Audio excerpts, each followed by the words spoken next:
Hello students, we are doing interviews with several experts on the occasion of EBMC conference happening in March 2019. And now we are at the Embassy of Ukraine in Ba'abda, Lebanon with His Excellency the Ambassador Ihor Ostash. We are going to discuss the education system in Ukraine. So Mr. Ihor, can you please provide us some data about the Lebanese student studying in Ukraine? First of all, I'd like to welcome you at the Embassy of Ukraine.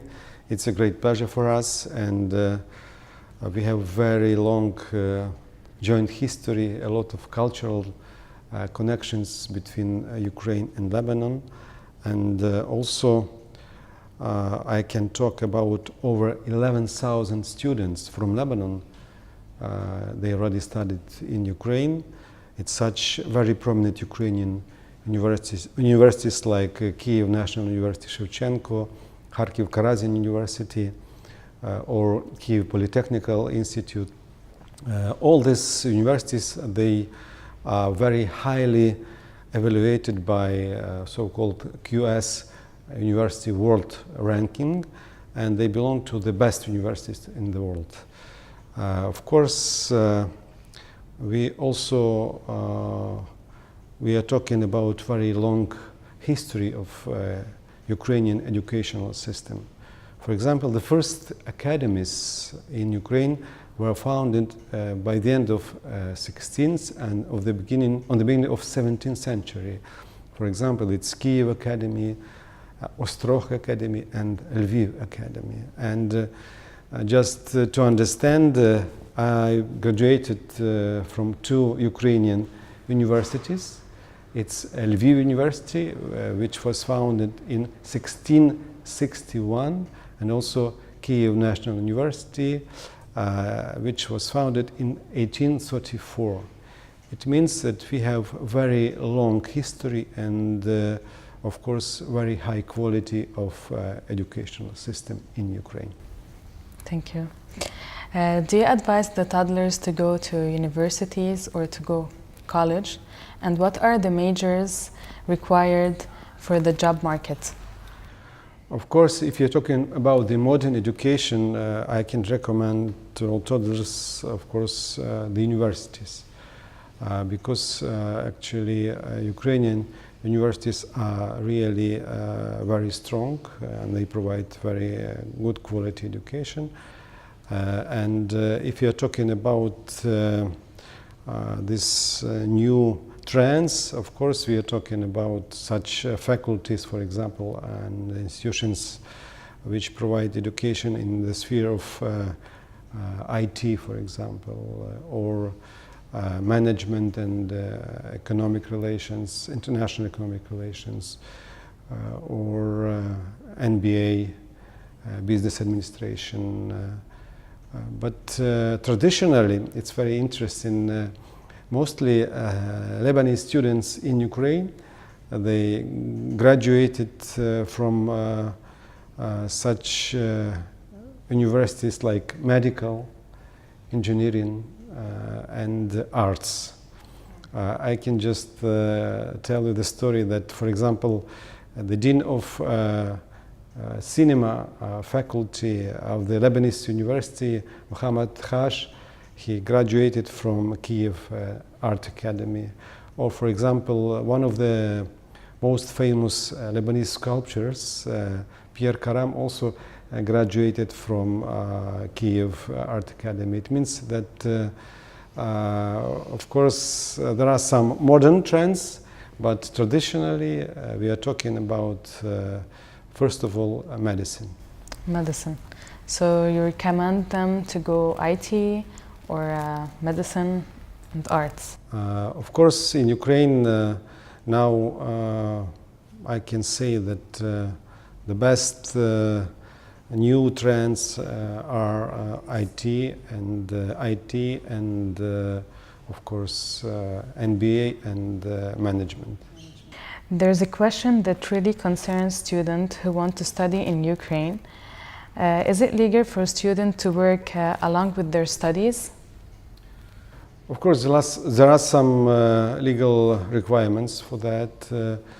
Students, of course, can work in Ukraine, but it should be very special permission. And our Ukrainian Ministry of Labor and the regional branches, they provide such permissions. And of course, in the whole world, you know, the students cannot survive with some small Pocket money. Yes, it can be some restaurants, some shops, some in this, of course, some for this moment some IT work, and because for you know that now young people, they are very familiar with such things like software and programming, etc. So how many hours they can work per day? It depends on the situation on labor market, of course, but for me it's very clear that it should be additional, like facultatory, because the main priority for students is to study, and of course we are talking about some short term, and mostly it can be like 3, 4, 5, 6 maximum hours Per day. per day. Yes. Okay.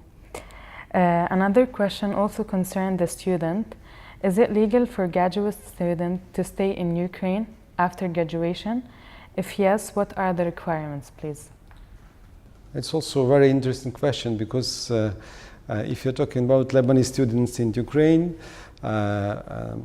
maybe 50% of them, they married Ukrainian women, and it means that we have now a lot of joint families, mixed families, Ukrainian Lebanese families, and if you're talking about the possibility to continue to stay in Ukraine, it means that first of all they can continue with studies. For example, postdoctoral studies. I know a lot of examples that Lebanese students, they actually made PhD in Ukraine. At the same time, if you're talking about the labor market, they can of course apply for some job in Ukraine, but also there are also requirements and regulations for that. They should apply for working visa to Ukraine for this moment. But we hardly work on some liberalization of visa regime between Ukraine and Lebanon, and we hope that in the nearest future the situation will be changed. So they only need visa, working visa? Yes. Okay. Of course they need a working visa to stay there? To stay and to work in Ukraine. Okay. Do you believe this conference is going to be beneficial for the toddlers?